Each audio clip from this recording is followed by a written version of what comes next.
Hi everybody, my name is Tim Evilsizer and I'm the teacher for the Adult Transition Program. We're known as ATP in the district. Well, I have the kids who are moderate to severe. They have developmental disabilities, multiple developmental disabilities, and these are the students who are moderate to severe, obviously, so they have different behavioral health issues as well. So I'll kind of go through the video with you on that.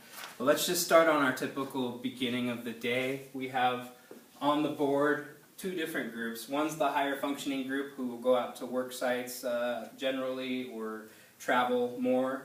And this is the group that stays back more often, but we're still giving them opportunities to get out in the community, such as Palomar College or going to certain jobs where they're capable of working. The idea is to provide as many opportunities to our students in our program. The daily activity is good visually for all of my students. A lot of them have autism, so obviously visuals are important for that. Them knowing their schedule so they can picture it throughout the day helps them really stay on track, and if something is different, at least it's on the schedule so they have an idea that that's coming up for changes. We always have the date up here on the board as well. My English learner acquisition strategies for my English learners. I try to use a variety of techniques in the variety of tasks we do throughout the day. Using our unique curriculum now, we have all kinds of different activities that work well for the transition students. We're going to move on over to their seating areas here. We have them in small groups. We mix them up. They don't really have assigned seats, except maybe we do have one new student who's getting used to the environment, so she kind of needs a seat that she's used to. But she'll be actually going into a different classroom within the next few weeks. But the students work well independently and then also in small groups. We do whole group instruction as well. When we do that, we'll work at a bigger table, bring all the students together and do the unique curriculum as a whole group, or other activities in different rooms, which I'll get to as well. We have student computers over here for academics as well as their leisure activity time. Many students are high-tech in my class. Even though they have disabilities, they're very technical savvy. Over in this area, this is more of our, if they need timeouts due to behaviors or just need time to recoup, they can lay a mat down, have time for that, sit on a bouncing ball for sensory type of activities.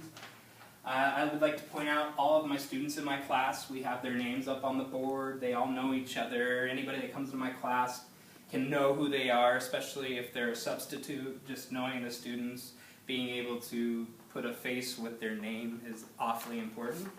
I'd like to point out that as far as the goals go, we follow 5 goals here from the Basics book, which is San Bernardino Unified created that. And basically there's 5 different domains. We have the vocational domain, functional academics domain. Over there it's posted recreation and leisure. Behind us here we have the domestic domain. And on this wall here we have the community domain. So all of these domains are tied into their goals. Each student, I typically try to use all 5 domains to create a specific goal that fits their needs. As well as you can see, some of them, let's go to this one over here. This one has pictures of my students doing the activities. The idea is to have pictures, which we have a lot of new students now, so we're going to be adding pictures throughout the school year of them actually doing these activities for their goals. And that was the idea behind the posters.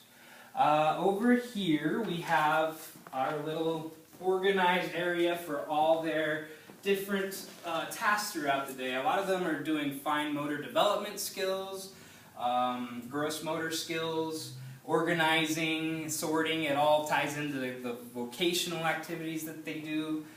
They all have an individual folder where we have their IEP goals, so my aides have access to knowing what we're working on. We're able to keep the data on it to report back in the IEP meetings. We're getting better about that. Obviously it's a work in progress still, but doing well with that. We have a lot of PECs, the symbol pictures that we use for our students that need a lot of the visuals. We create visual schedules for certain students that helps them with their daily routines, knowing what's coming next or what's basically just laying out their day. That's the important thing for them to have in mind. They all have a personal cubby here where they can keep independent clothing. They all have bus passes, so a lot of them keep their bus passes in there and have easy access to them every day for our community outings, since we do a lot of transportation and mobility training. Let's move on into my office. My own personal office. I'm very lucky to have one.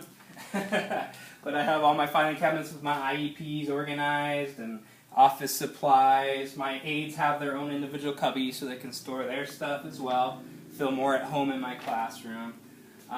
Messy desk, obviously, we're into the school year, so I have piles, but I do have some type of organization, plus my bulletin board up top with important numbers and the students' information to contact parents. All my bits of stuff's up there so I don't forget these things. Let's walk back to the back room here. We got to turn on the lights because they've turned off. There's sensory motion. There it is. Back here we have our copy machine. This thing is outdated, but it works and gets us our activities for the day. We have shredders here for the students to learn some vocational activities. A lot of them can shred, which is a great vocational task that they can actually use in the future when they transition out of our program. We have gained a lot of different vocational activities for them to learn, such as bagging groceries or being able to put the bags onto these things that are in the grocery stores. Just things they can use that they can transition from our program with and have these job skills to actually be a part of society. We have a TV with a VCR when they have their downtime towards the end of the day. Some of them like to watch a movie together. They get like 15 minutes at the end of the day to occasionally do that. We have a washer and dryer for our domestic training. They're able to do a lot of stuff with that. We have more tables back here. These are for like cooking activities, or if we need more quiet space quiet from the room from certain students, we'll bring other students back here to work independently. If there's an IEP meeting going on, sometimes this space is used to house the students for that time period. And we also have, we're very lucky to have our own kitchen space back here. You know, stove to learn how to cook. We do, obviously they all have goals that either involve cooking or cleaning, which is their domestic domain type of learning. Refrigerator, microwaves, everything's labeled so our students can understand where things are and where they can put them back properly. Organization skills obviously is a huge thing in our program. I believe that's the end of our tour. I appreciate you taking the time to watch the video and see what our program's about. So thank you and have a great day.